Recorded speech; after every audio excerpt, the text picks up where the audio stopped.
What's good, YouTube? Y'all already know what's going on, man. It's your boy Chase, and today I'm tuning into the world's highest security prison, CECOT. The most evil are kept here, man, and I believe so. I'm not gonna lie, this prison right here is definitely full of some savages, man. Like some real life savages. Not no small time criminals in here, for sure. You know what I'm saying? And I'm pretty sure it's a mix of all type of people. I believe this is in El Salvador, where the president has basically rounded up everybody who was part of any type of gang at any point in their life, whether they out of the gang now or whether they raising a family or whether they just extremely violent still. He put them all in prison.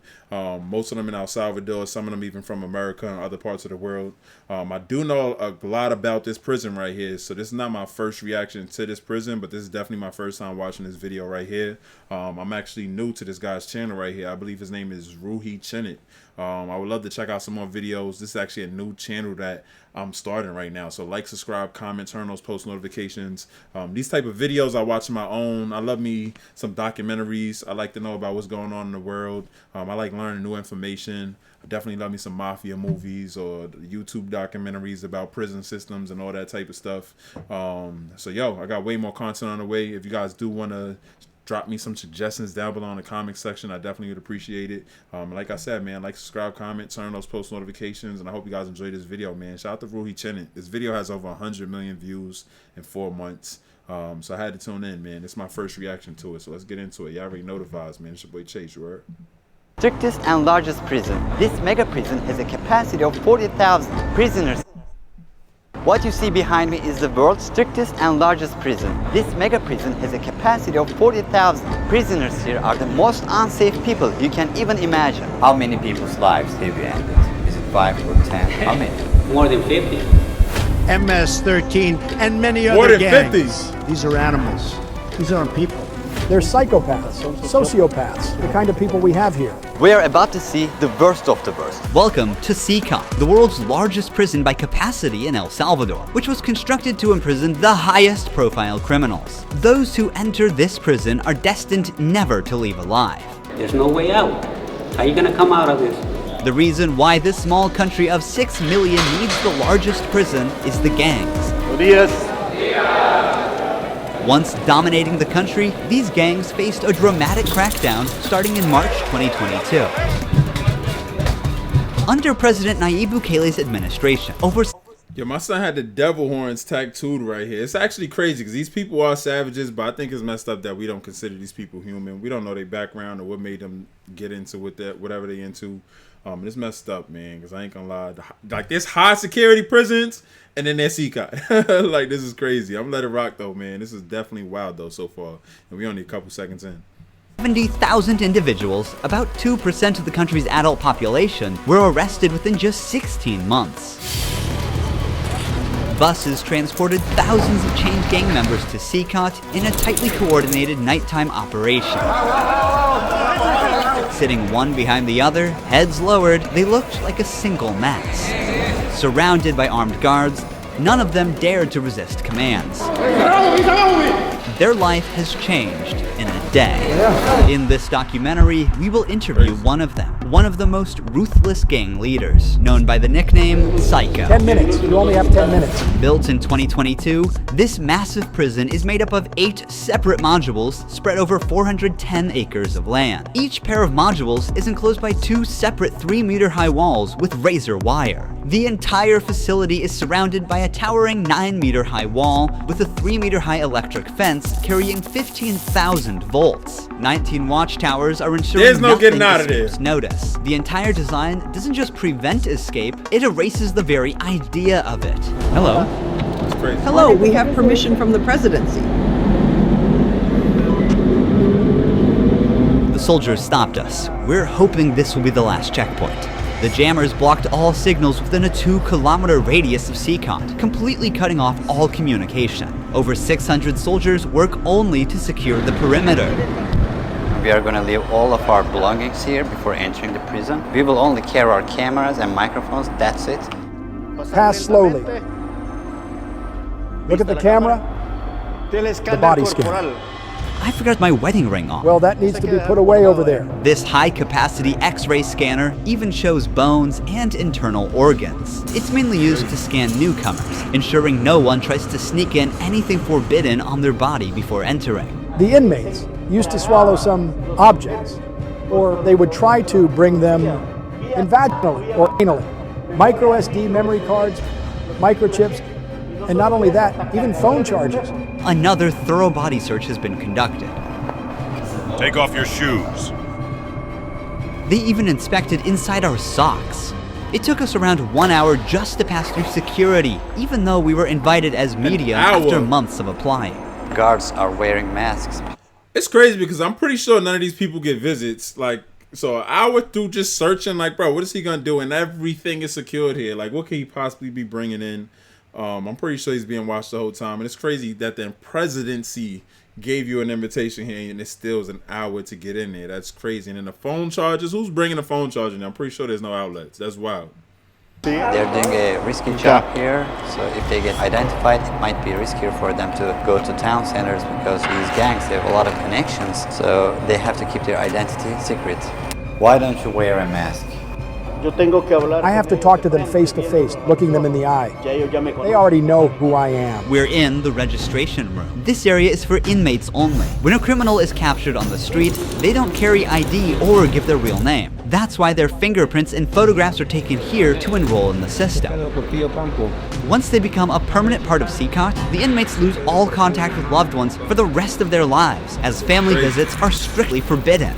It's also important to note that a small number of innocent people were mistakenly imprisoned during the big crackdown. Because of the no-contact policy, their families have no idea where they are or if they are still alive. For some, this documentary could be their first chance to see a missing loved one. Before entering the modules where the inmates are, we visit the armory of the prison. This section is a must in case of possible riots, and these convicts are the most unsafe people on earth. The type of firearm we use is a T65 rifle, similar to the M16 rifle. We also have this other firearm, which is a 12-gauge shotgun. A Sig Sauer rifle allows us to maneuver in spaces that are too tight to move. Whenever criminals are arrested and dragged to the bus, various cuffs and chains are used to restrict their movements and minimize the risk of harm to officers. Has there ever been a riot? So far, there have been no escape attempts. We have the worst of the worst within criminal organizations here. The riot gear consists of a head protection, a face shield, neck protection, an anti-trauma vest, leg protectors, shin guards, and of course, a shield. Generally, in the prisons, we see inmates invent any kind of handmade weapon, like awls or knives. They are fully protected. You can see how he protects his feet. Since this prison is so large, we have to hop on this bus. We are entering the module area. To keep the country safe, 1,000 staff members work inside CECOT. It is impossible, but let's just imagine that an inmate get out of the fortress. These pebbles that you see are put here intentionally because when they walk on these pebbles, it works like an alarm system. It makes a noise, they cannot sneak away. Have they tried to escape? No. Could they try? Difficult, because they would have to go through a series of security rings. CECOT was built with its own infrastructure in an isolated area, including an electrical and sewage system to prevent external interference. In case of an electricity cut or water supply issue, the cisterns and power plants will maintain operations for up to a week. I'm so excited. We're gonna be face to face with the most dangerous criminals in the world. Yo, if y'all could comment down below, let me know what you guys think as far as is this inhumane, or do you think these people deserve this?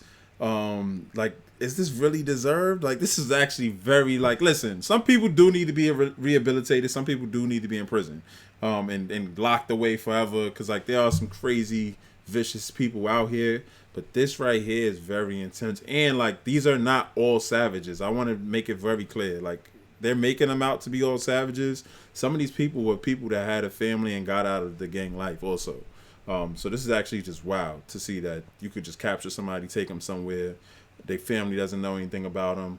And then everything about this is pretty much damn near torture, which some of them probably may deserve it, and then some of them probably don't, I'm pretty sure. But comment down below, let me know what you guys think. It is pretty tense. We are entering one of the modules now. You are seeing the third and fourth modules next to each other. An offender who enters one of these buildings never exits through these doors. In a few steps, we'll be surrounded by more than 2,500 inmates. It's like stepping in the middle of controlled chaos. This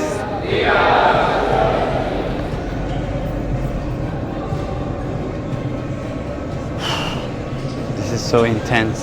Their eyes are all on me, following my every step. Getting an eye contact with them. There are so many of them. I'm speechless. I can't help but feel unease. All of them wear white shirts, shorts, and slippers. They don't have any other belongings. Most are barely out of their early 20s and convicted of serious offenses. Even the most infamous criminals in history have an average of 20 to 30 proven victims. But here, some of the inmates are responsible for hundreds of innocent people's lives. Can I ask the inmates something? No. If you have any questions, I can answer them for you. If they try to communicate with me now, what are you gonna do? I'm not going to allow them. They know from them that subsequently there may be a penalty for not abiding by an instruction. I'm What's the curious to penalty? know which of these group leaders I'll be interviewing. It is forbidden for us to pass this yellow line because these are one of the most dangerous human beings on earth. Without the bars between us, everyone knows exactly what could happen. There are 32 cells in every one of the 8 modules making up the mega prison. Each cell holds around 80 inmates, but the number can go as high as 150. Despite not being at full capacity, the inmates only have 0.5 square meters of personal space each. Prisoners do not have any ventilation rights or courtyards to walk outside their cell. Each inmate here have been given one of the longest sentences you can even imagine in your life. The only thing that doesn't change that all these inmates will never get outside. They will never see sunlight. The only people are authorized to get inside and outside are the personnel and sometimes media like us. They will never ever leave this building. If you see their look, you can see the emptiness in their soul. They don't have any hope towards future. They look very robotic. Their life is so monotone. This open corner is their toilet area. They have like 2 toilets for 80 inmates. It's literally humiliating these inmates. Like their whole confidence is disciplined here. The same place where they use the toilet is also where they take showers. To clean themselves, they use plastic dippers in a single shared basin.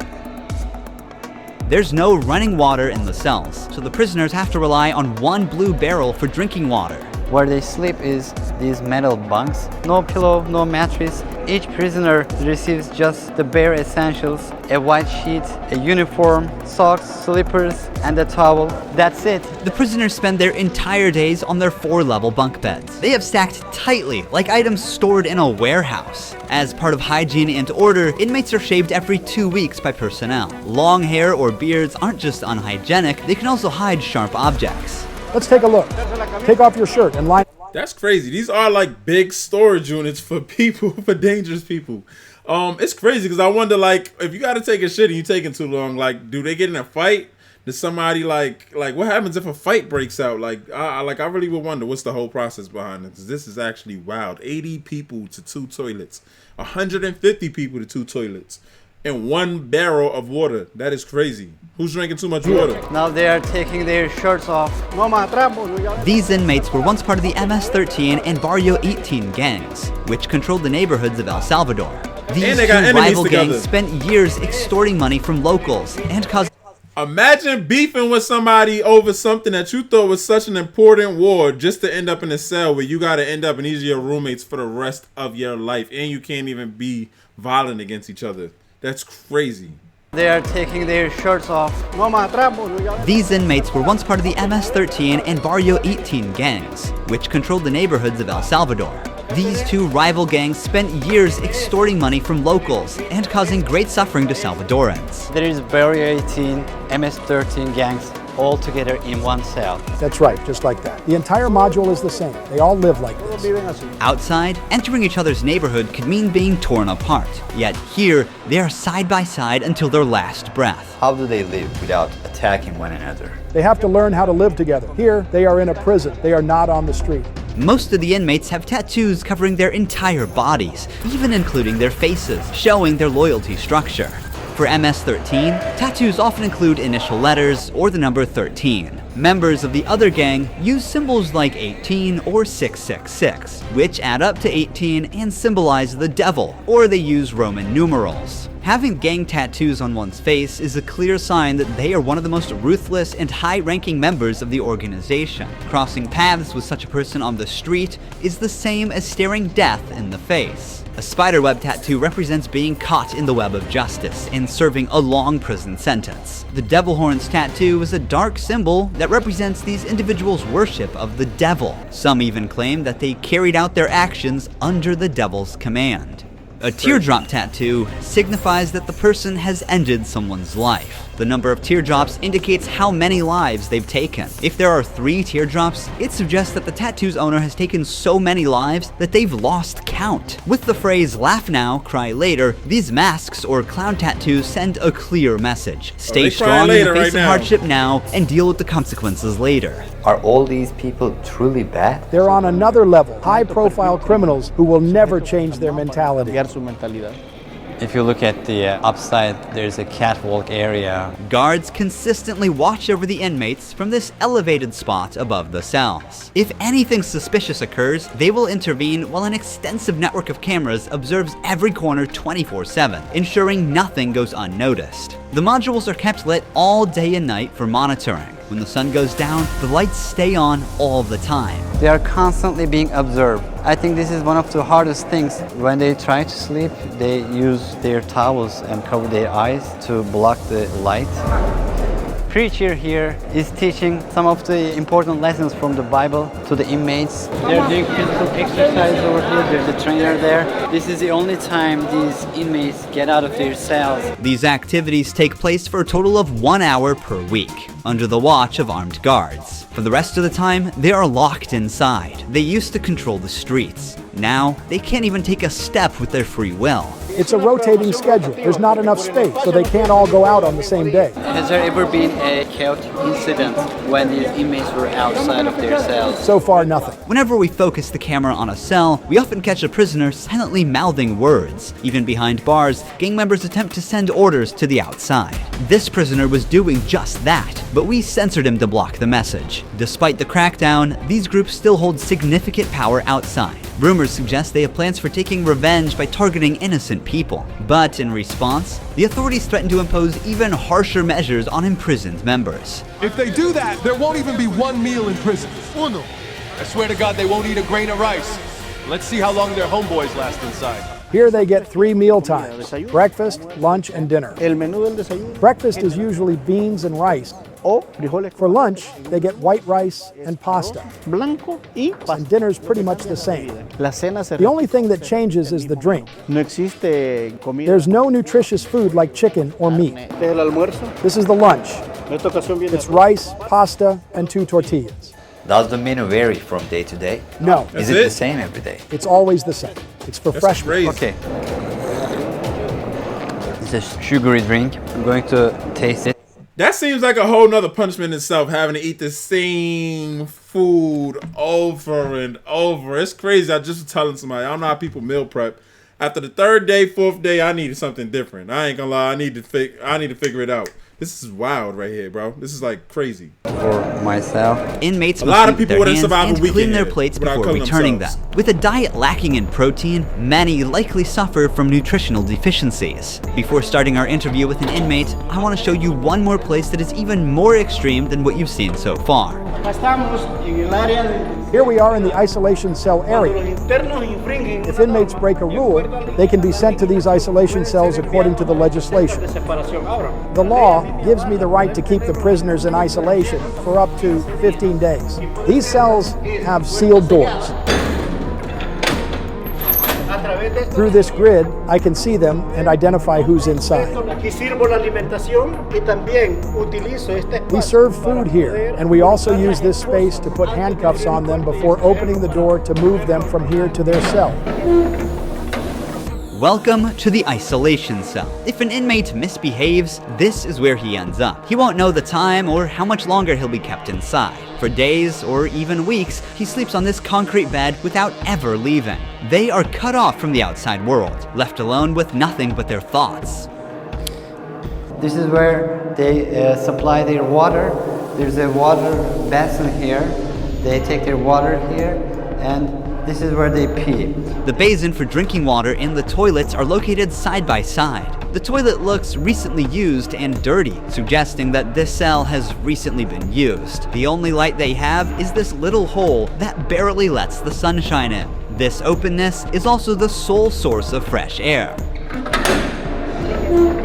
What is the most challenging thing about isolation room according to you? Inside, you don't even see your hands. So when someone is isolated, it is necessary for them to have something, a book, anything, to keep their mind clear. But here, they don't have access to any of that. No matter how tough a criminal is, this kind of isolation breaks them. This is necessary for the type of offenders that we have here. People who once played God by deciding who would live and who wouldn't live deserve the worst punishment. We don't show them mercy. They can ask for forgiveness, and may God forgive them. But here, justice must be served for so many victims, and it's the least they deserve. Now we're going to interview the inmate known as Psycho. He has a 34-year criminal history and has spent the last 25 years as a high-ranking member of an organization. 10 minutes. You only have 10 minutes.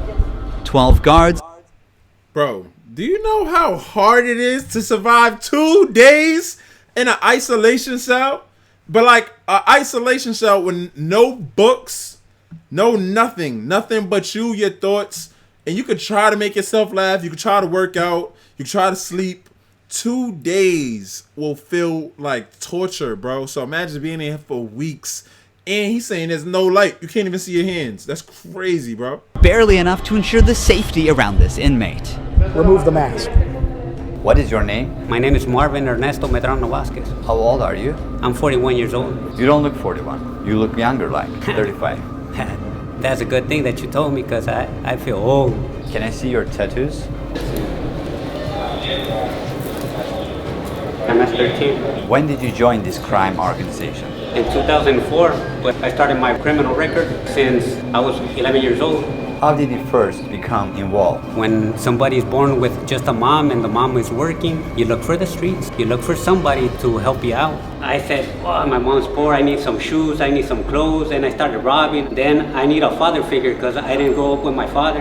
And then I looked the group of gangs. Then I did a side, and I came right here to El Salvador, trying to change my life, but I think that there are more gangs right here, and I started doing the same thing I did upstate, and I got locked up. I've always been one of them persons that wanted to accomplish the things that they put in their mind, and I accomplished everything I had to do right here, but I'm right here. This is how the devil pays the people. Is it true that to join this crime organization, you need to end someone's life? Yeah. But the first one must be one of your relatives, right? Yeah, because you got to gain territory. You killed one of your relatives, but to become in a gang? What the fuck? Like, yo, what the fuck? Yo, bro, you killed one of your relatives just to become part of something that's crazy, bro. And it's so messed up because, like, depending on where you come from, I swear, y'all, I'm from the Bronx. I hate to make I hate to make excuses for people. I swear, if you don't know no better, or if you really just misguided, angry at the world, some of this shit really be making sense to people, bro. Like, that ass, bro. It's crazy. And I came right here to El Salvador, trying to change my life, but I think that there are more gangs right here, and I started doing the same thing I did upstate, and I got locked up. I've always been one of them persons that wanted to accomplish the things that they put in their mind, and I say, yo, if I'm gonna become a murderer, I'm gonna become the best. But I'm right here. This is how the devil pays the people. Is it true that to join this crime organization, you need to end someone's life? Yeah. But the first one must be one of your relatives, right? Yeah. Because you got to gain territory for your gang. I lost my mom, my dad, my son, everything right here because of the gangs. When I could be with my family, upstate, the United States, a better life. But, you know, we took wrong decisions and This is the cause of this. That's why I tell the youth, hey, go to school, listen to your mom, listen to your dad. Don't live this life that we live right here. There's no way out. How many people's lives have you ended? Is it 5 or 10? How many? No, He laughing if you too. talk about what you used to do in the jails after, it probably get a few more than 50. You gotta do it sometimes. How did you become cold-blooded and merciless in time? I can't really respond you with that question. How do you feel about not seeing your family forever since you're in CECOT? I feel bad because I seen my son the last time when he was 5 years old, and he's 21 years old right now. I want to see him. I want to tell him, hey, don't do the same things that your dad did. Look for a good life. People who have fallen victim because of you will never see their loved ones again. You will also never see your family. How do you cope with emotions like missing someone? I feel bad. Sometimes, like I tell you, I lay down on my bed and I think a lot of things, and sometimes I cry. What is your motivation to stay alive here? To one day change my life and look for God in my life, and I tell God, hey, forgive me because I did some things. Okay. Finally, we see the sunlight. Honestly, CECOT is a place you would never wish to end up in, even as a visitor. But for the people who victimized Salvadorans, it is now their forever home. These criminals took the innocent people's right to live, and now they're paying for it. The Salvadoran government's message is clear. Crime is no longer tolerated and the punishment is severe. El Salvador once had the highest rate of lives lost due to widespread chaos. During its peak, 104 out of every 100,000 people lost their lives in a single year. Previous administrations agreed to a truce with these groups, but this couldn't bring lasting order. Although the current government's methods are controversial, by 2023, the number dramatically dropped to 2.4 per 100,000 people, placing El Salvador among the safest countries in the world for the first time. So far, the results are undeniable. Peace has returned to the neighborhoods. But what about those who were wrongfully imprisoned? Is it true justice or way to control chaos? Are we seeing a lasting solution or just a temporary fix? For now, the answer remains unclear and the world continues to watch. Thank you for watching this documentary. See you in the next one. Don't forget to... First of all, Ruhi, bro, I love the way you documented this. I love even the way he ended the video. I don't like, listen, based off what you just saw, comment down below, especially what homie just said, bro, about killing a relative, killing 60 people. Yo, King Von said in the song, if you only got 2 bodies, you ain't a real killer, man. And it's so sad that there's people out here who really think like this, bro. Nobody should be killing anybody, bro. God is the only one that can take lives or should be able to take lives, bro. But even though there's savages in the jail like him, there are a lot of people who got out of the lifestyle or who aren't murderers though. Also, there's a lot of people in there who are MS-13, or I forgot the other gang, but yo, they all are in there. And some of these people have got their life together. Some of these people are years out of the gang. Some of these people were real family and working men who made wrong decisions in their past and then went to live a great life after, and lived on a straight path and still ended up in this prison also. I do want to, like, that was not really noted in this, probably because of the president. He probably, reviewed this documentary and stuff.